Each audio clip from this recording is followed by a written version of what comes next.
Welcome to episode 4 of Living the Dream. Today I want to talk about musical inspirations because as I make my own music, it would be silly to think that I had never been or am not inspired by anyone. When it comes to my music, I'm realizing that I want to kind of hone in what kind of music that I make. I've always been a huge fan of rap and hip hop. A lot of my music has always had elements of those things in them. And so I think moving forward, the kind of music that I'm going to release is going to be more rap and hip hop focused, although I could change my mind at any minute. And so I want to talk though about the kind of hip hop and rap artists that influenced me throughout my life, that kind of have shaped me into the artist and the writer that I am today. Kind of like Taylor, I'm going to kind of go through my eras of Christian hip hop.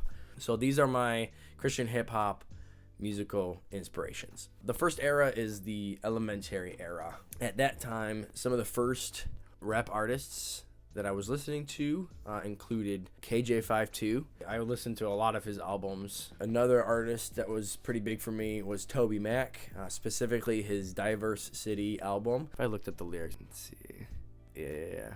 Up and away, baby, we don't play. Maybe you thought you was done for the day. He said, she said, I said this, that you can't get away from your moment of bliss. Yeah, oh, what a song. That song specifically was just, I loved. I also was a big fan of Grits, specifically My Life Be Like, Ooh Ah. That one just hit different. And then we transitioned to the what I'm calling the youth group era. The two big ones that I remember were, of course, Lecrae and Andy Mineo. These two are cool because these guys are still very much making awesome music that I still listen to, and I still think they're absolutely relevant in the hip hop game.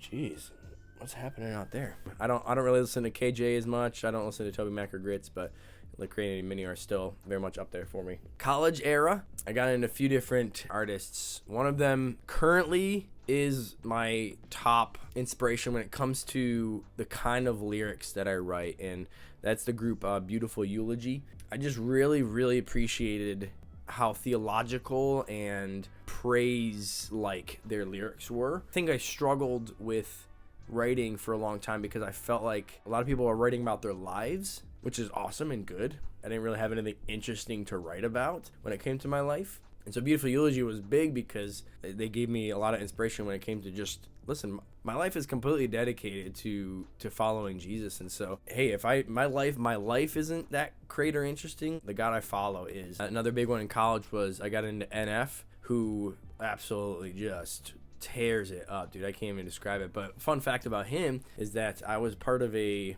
thing called Fine Arts Festival. One of the first years I did it on the national level, he was at that festival, and he was doing his rap solo, and that's the same year as well that I believe Shay Mooney of Dan and Shay did male vocal solo and won that. So Fine Arts Festival, shout out. Artists really do come from there. And then another really big inspiration in college was 21 Pilots, which I know it's not Christian hip hop, and they're not even really considered hip hop, but they were very inspiring because of their ability to just like make whatever kind of music they want and not really kind of care about fitting into a specific mold. After college, I'll call it my youth pastor era. Some of the artists that I got into and were adding to my various Spotify playlists for my youth group. No Big Deal.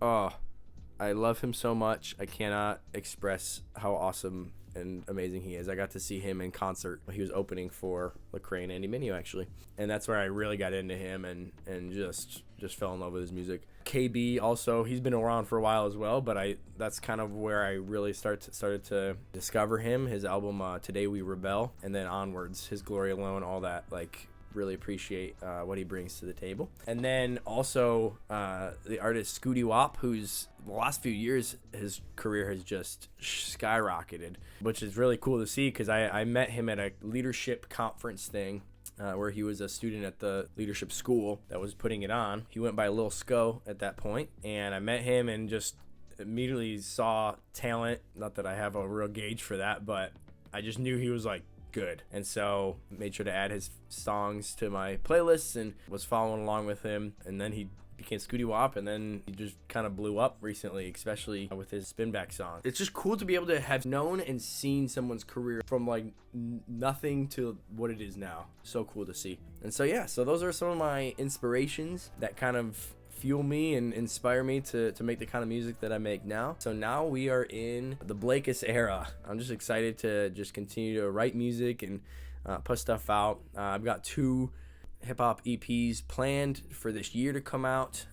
Really excited about both of them. Yeah, I'm just excited and feeling inspired, and wanted to shout out some of my inspirations myself. So thanks for subscribing and following along on this journey with me, and hopefully I can be an inspiration to the next generation with my music.